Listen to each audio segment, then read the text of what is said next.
You know we all think about it. And you know we all dream of that day when AI robots will do everything for us, just like the Jetsons.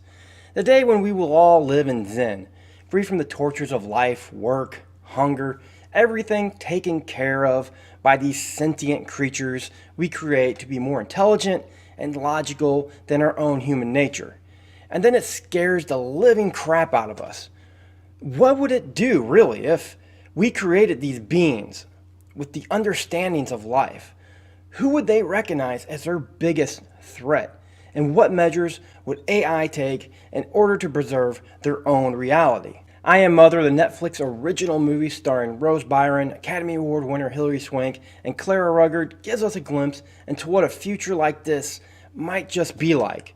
The film begins by walking us through the daily lives of an AI robot known only as Mother, who is programmed to repopulate the Earth, and a daughter, the human child it raises from embryo all the way up through her teen years after an extinction level event occurs here on Earth.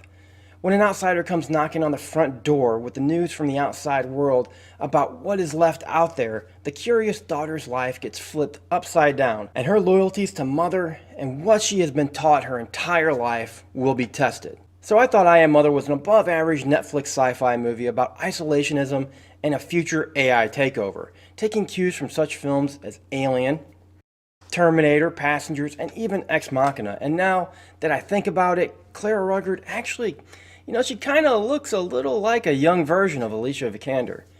And at the same time, she kind of looks really very similar to another actress who's in this movie, Hilary Swank, which at first I thought may come into play. I'm not sure if the movie really meant for it to feel that way or if that was the movie's intent, but I definitely felt it. Rugaard here, who really has to carry most of film as a central lead character in an isolation film, in my opinion, does a solid job portraying Daughter as a disconnected robotic human.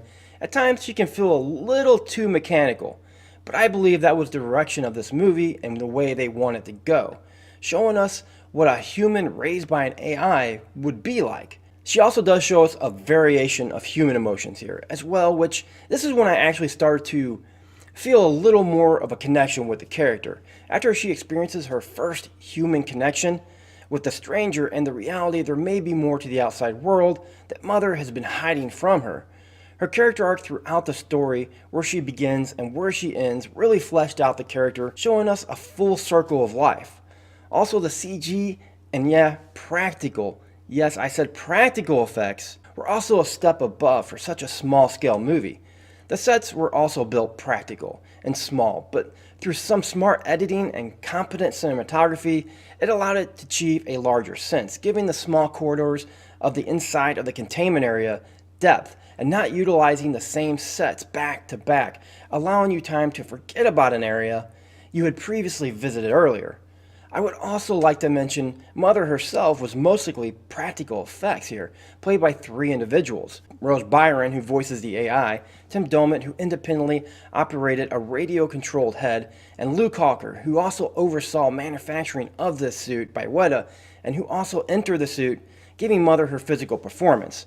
And even when the CGI here, even when it is needed with things like a cargo ship, it felt very realistic.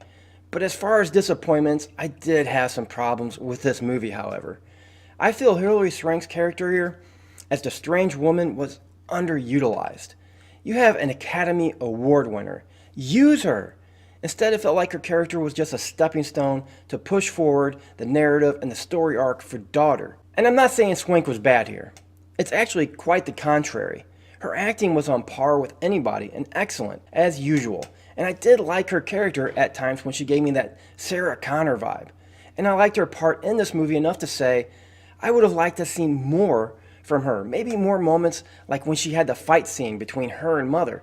Also, unfortunately, I did feel the moments leading up to the climax and the actual conclusion of this movie, well, it itself was just extremely disappointing. There was just so many other directions and so many other pathway doors they could have opened up and explored, which could have really startled and shocked, and that could have really jolted us back in our seats. Instead, I Am Mother just kind of fizzles out in the end with a blank stare. So all in all, I Am Mother was a solid small-scale sci-fi movie that heavily borrows pieces from other sci-fi classics that had never had any chance to live up to, leaving this well-constructed, acted movie with a conclusion that just falls kind of flat. I'll give I Am Mother a B-. I just feel this ending needed a little more seasoning and effort. A few tweaks here and there could have really escalated this film. Anyways, thanks to everyone for stopping by and checking out my review for I Am Mother. If you're new to the channel, don't forget to hit that subscribe button before you exit. Help us reach 1,000.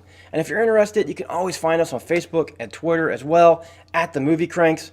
But until next time, guys, see ya.